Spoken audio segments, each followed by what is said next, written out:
பொதுவாக இது போன்ற மூன்றாவது அணியை அல்லது மாற்று அணியை அமைக்கிற முயற்சிகள் எல்லாமே கடந்த காலத்தில் தமிழகத்தில் படுதோல்வியை சந்தித்திருக்கின்றன. அதோடு மட்டுமல்லாமல் ஒவ்வொரு தேர்தலுக்கு முன்பும் இப்படிப்பட்ட ஒரு தற்காலிக கூட்டணிகளை அமைப்பது என்பது வழக்கமான ஒன்றாக மாறிவிட்டது. பெரிய கட்சிகளோடு சீட் அரேஞ்ச்மெண்ட் அல்லது தொகுதி பங்கீடுகளுக்காக பேரங்களை வலுப்படுத்திக் கொள்வதற்காக, அந்த பேரங்களில் தங்களுடைய நிலையை வலுப்படுத்திக் கொள்வதற்காக தாங்கள் தனித்தனியாக இருந்தால் ஒரு பெரிய டிமாண்ட், ஒரு பெரிய நிர்பந்தம் எதையும் இந்த கட்சிகளுக்கு கொடுக்க முடியாது என்பதால் ஒரு தற்காலிகமான ஏற்பாடாக இந்த கூட்டியக்கம் என்ற ஒன்று உருவாக்கப்படுகிறது. மற்றபடி இந்த கூட்டியக்கத்திற்குள்ளாக கொள்கை சார்ந்து பெரிய அளவிற்கு பொதுவான அம்சங்கள் இல்லை என்றுதான் நான் நினைக்கிறேன். இவர்கள் இரண்டு விதமான தேர்வுகள் இவர்கள் முன்னால் இருக்கின்றன. இந்த மக்கள் நல கூட்டியக்கத்தின் முன்னால் ஒன்று, இவர்கள் தேர்தலுக்கு முன்பாக இந்த கூட்டணி கலைக்கப்பட்டு இரண்டு தரப்பிலுமாக இரண்டு பெரிய கட்சிகளோடும் இவர்கள் போய் பாதியாக போய் சேர்வதற்கு வாய்ப்பு இருக்கிறது. அப்படி பேரங்கள் படியாத பட்சத்தில் இவர்கள் தனியாக நின்றால் அது ஆளுகிற அதிமுகவிற்கு சாதகமான ஒரு சூழலை தேர்தல் களத்தில் உருவாக்குவதற்கான ஒரு முயற்சியில் அது போய் முடியும். பாட்டாளி மக்கள் கட்சியை ஜாதி கட்சி, எனவே அதை நாங்கள் ஏற்றுக்கொள்ள முடியாது என்று சொல்கிறார்கள். அப்படி என்றால் திருமாவளவன் என்ன கட்சி?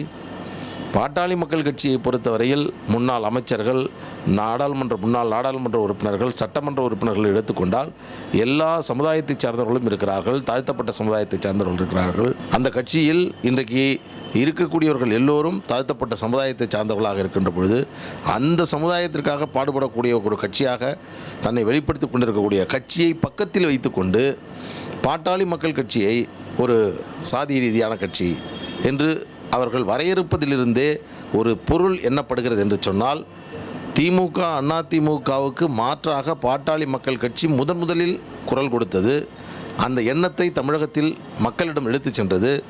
ஒருவேளை இவர்கள் திமுகவையும் அதிமுகவையும் வீழ்த்த வேண்டும் என்று முடிவு செய்தால் இவர்கள் வந்து சேர வேண்டிய அணி பாட்டாளி மக்கள் கட்சி. பாமகவோடு இவர்கள் கைகோர்த்து களம் கண்டால்தான் நாம் நினைக்கக்கூடிய திமுக அதிமுக என்ற இரண்டு சக்திகளை வீழ்த்த முடியும். அப்படி அதை செய்வதற்கு அவர் தவறிவிட்டு இவர்கள் நாங்கள் தனியாக நிற்கிறோம் என்று சொல்வதன் மூலமாக திமுகவிற்கோ அதிமுகவிற்கோ மறைமுகமாக ஒரு வெற்றி வாய்ப்பை உருவாக்குவதற்கான ஒரு முயற்சியாகத்தான் இது. தமிழகம் இன்று ஒரு மாற்று அரசியலுக்கான பாதையை தேர்ந்தெடுக்க போகிறது என்பது உண்மைதான்.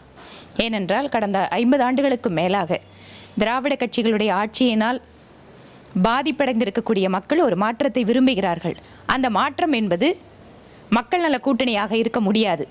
ஏனென்றால் அதில் இருக்கக்கூடிய ஆரம்பத்தில் அது ஏக்கமாக இருக்கும்போது இருந்த தலைவர்கள் எத்தனை பேர், அதற்கு பின்னால் அதிலிருந்து வெளியேறக்கூடிய நபர் யார், இப்போது இருக்கக்கூடிய நபர்களுக்கு இருக்கக்கூடிய பொதுவான அம்சங்கள் என்ன, அது மட்டுமல்ல இவர்கள் ஒவ்வொரு கட்சிக்கும் இருக்கின்ற மக்கள் செல்வாக்கு என்ன, இவர்கள் புதிதாக மக்களிடம் எதை கொண்டு சேர்க்க முடியும் என்பதை போன்ற பல்வேறு விஷயங்களை யோசித்தோம் என்றால் நிச்சயமாக இந்த கூட்டணி என்பது தேர்தல் வரை தாக்குப்பிடிக்கின்ற கூட்டணியாக இருக்க முடியாது.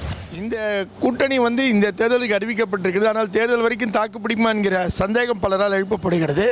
ஏன்னா ஏற்கனவே இதிலிருந்து ஜவஹர்லாவும் மனிதநேய மக்கள் கட்சியும் வெளியேறிட்டாங்க. அது ஒவ்வொரு தேர்தலையும் உடனடியாக தங்களுக்கு ஒரு 1 அல்லது 2 எம்எல்ஏக்கள் வேண்டும் என்று எந்த கட்சியும் எதிர்பார்ப்பது இயற்கை. ஆனால் அந்த எதிர்பார்ப்பு இருக்கக்கூடியவர்கள் இப்படி ஒரு தொலைநோக்கு பார்வையோடு வேலை செய்ய முடியாது. ஆனால் இதில் இருக்கக்கூடிய விடுதலை சிறுத்தைகளும் சரி, இடதுசாரிகளும் சரி, வைகோவும் சரி, அவர்களுக்கு ஒரு தொலைநோக்கு பார்வை இருக்குமானால் அவர்கள் இந்த தேர்தலை தாண்டி நீடிப்பார்கள் என்று எதிர்பார்க்கலாம்.